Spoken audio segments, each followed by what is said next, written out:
ನಮ್ಮ ದೇವರು ಕರ್ತನಾದ ಯೇಸು ಕ್ರಿಸ್ತನ ನಾಮದಲ್ಲಿ ಅನುದಿನದ ಆಹಾರ ಪ್ರಿಯರಿಗೆ ಪ್ರೀತಿಯ ಶುಭಾಶಯಗಳು. 2025 ಸೆಪ್ಟೆಂಬರ್ ತಿಂಗಳ 18ನೇ ತಾರೀಕಿನ ಗುರುವಾರದ ದೇವರ ವಾಕ್ಯವು ನನ್ನ ಮುಂದೆ. ನಾನು ಸರ್ವಶಕ್ತ ದೇವರು, ನನ್ನ ಮುಂದೆ ನಡೆದು ನಿರ್ದೋಷಿಯಾಗಿರಿ. ಆದಿಕಾಂಡ 17:1. ಒಮ್ಮೆ ಒಬ್ಬ ತಂದೆ ತನ್ನ 5 ವರ್ಷದ ಮಗನನ್ನು ಒಂದು ಭವ್ಯ ಪ್ರದರ್ಶನಕ್ಕೆ ಕರೆದುಕೊಂಡು ಹೋದರು. ಆ ಹುಡುಗನು ವರ್ಣರಂಜಿತ ದೀಪಗಳು, ದೈತ್ಯ ಚಕ್ರಗಳು ಮತ್ತು ಮೇರಿಗೋ ರೌಂಡ್ಗಳಿಂದ ಆಕರ್ಷಿತನಾದನು. ಅವು ನಡೆಯುತ್ತಿದ್ದಂತೆ ಅವನು ಪ್ರತಿ ಪ್ರದರ್ಶನವನ್ನು ಆಶ್ಚರ್ಯದಿಂದ ನೋಡುತ್ತಾ ನಿಲ್ಲುತ್ತಿದ್ದನು. ಹಾಗೆ ಮಾಡುವಾಗ ಅವನು ಹೇಗೋ ತನ್ನ ತಂದೆ ಮತ್ತು ತಾಯಿಯಿಂದ ಬೇರ್ಪಟ್ಟನು. ಅವನ ತಂದೆ ಅವನನ್ನು ಕಂಡುಕೊಂಡಾಗ ಅವನು ಮೃದುವಾಗಿ, ಮಗನೇ, ಇನ್ನು ಮುಂದೆ ನಮ್ಮ ಹಿಂದೆ ನಡೆಯಬೇಡ, ನಮ್ಮ ಮುಂದೆ ನಡಿ, ಅಲ್ಲಿ ನಾವು ನಿನ್ನನ್ನು ನೋಡಬಹುದು ಎಂದು ಹೇಳಿದನು.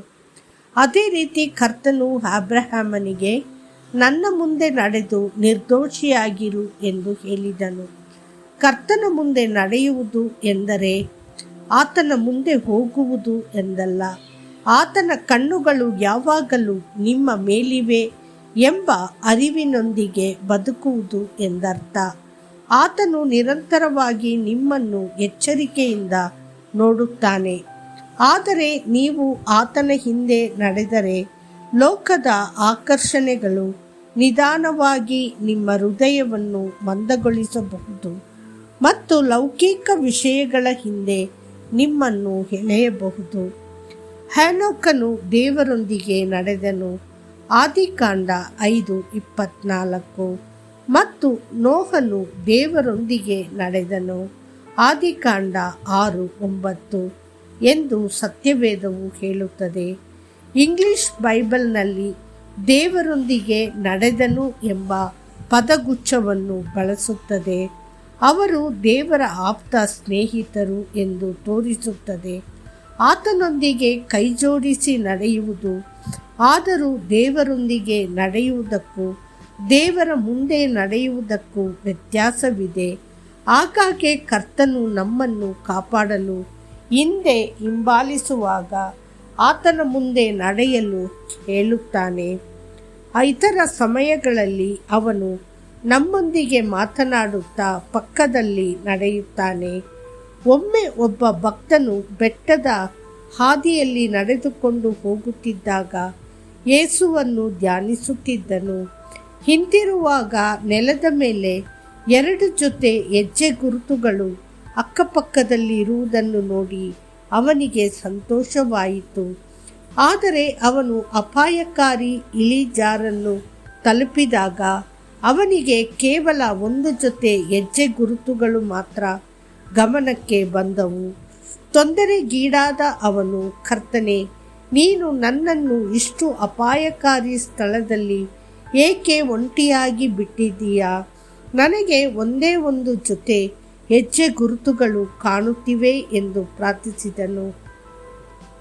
ನೀನು ನೋಡುವ ಆ ಒಂದೇ ಹೆಜ್ಜೆ ಗುರುತು ನನ್ನದು. ನಾವು ಆ ಅಪಾಯಕಾರಿ ಸ್ಥಳಕ್ಕೆ ಬಂದಾಗ ನಿನಗೆ ಯಾವುದೇ ಹಾನಿಯಾಗದಂತೆ ನಾನು ನಿನ್ನನ್ನು ನನ್ನ ಹೆಗಲ ಮೇಲೆ ಹೊತ್ತುಕೊಂಡೆ. ನನ್ನ ಮಗನೇ, ನೀನು ನನಗೆ ಅಮೂಲ್ಯ ಎಂದು ಕರ್ತನು ಪ್ರೀತಿಯಿಂದ ಉತ್ತರಿಸಿದನು. ಕಳೆದು ಹೋದ ಕುರಿಯ ಸಾಮದಲ್ಲಿ ಕುರುಬನು ಕುರಿಯನ್ನು ಕಂಡುಕೊಂಡ ನಂತರ ಅದನ್ನು ಸ್ವಂತವಾಗಿ ನಡೆಯಲು ಬಿಡುವ ಬದಲು ಸಂತೋಷದಿಂದ ತನ್ನ ಹೆಗಲ ಮೇಲೆ ಹೊತ್ತುಕೊಂಡು ಮನೆಗೆ ಹೋದನು ಎಂದು ನಾವು ಓದುತ್ತೇವೆ. ಲೂಕ 15:5 ಮತ್ತು 6. ದೇವರ ಪ್ರಿಯ ಮಕ್ಕಳೇ, ಹದ್ದು ತನ್ನ ಮರಿಗಳನ್ನು ರೆಕ್ಕೆಗಳ ಮೇಲೆ ಹೊತ್ತುಕೊಳ್ಳುವಂತೆ ಕರ್ತನು ನಿಮ್ಮನ್ನು ಹೊತ್ತುಕೊಳ್ಳುತ್ತಾನೆ. ಧರ್ಮೋಪದೇಶ ಕಾಂಡ 32:11. ಮತ್ತಷ್ಟು ಹೆಚ್ಚಿನ ಧ್ಯಾನಕ್ಕಾಗಿ ವಚನ. ಅವರ ಎಲ್ಲ ಸಂಕಟದಲ್ಲಿ ಆತನು ಶ್ರಮೆಪಟ್ಟನು. ಆತನ ಸಮ್ಮುಖದ ದೂತನು ಅವರನ್ನು ರಕ್ಷಿಸಿದನು. ತನ್ನ ಪ್ರೀತಿಯಲ್ಲಿಯೂ ಕನಿಕರದಲ್ಲಿಯೂ ಆತನು ಅವರನ್ನು ವಿಮೋಚಿಸಿದನು. ಆತನು ಅವರನ್ನು ಹೊತ್ತುಕೊಂಡು ಪ್ರಾಚೀನ ಕಾಲದಲ್ಲೆಲ್ಲ ಹೊತ್ತುಕೊಂಡನು. ಯೆಶಾಯ 63:9.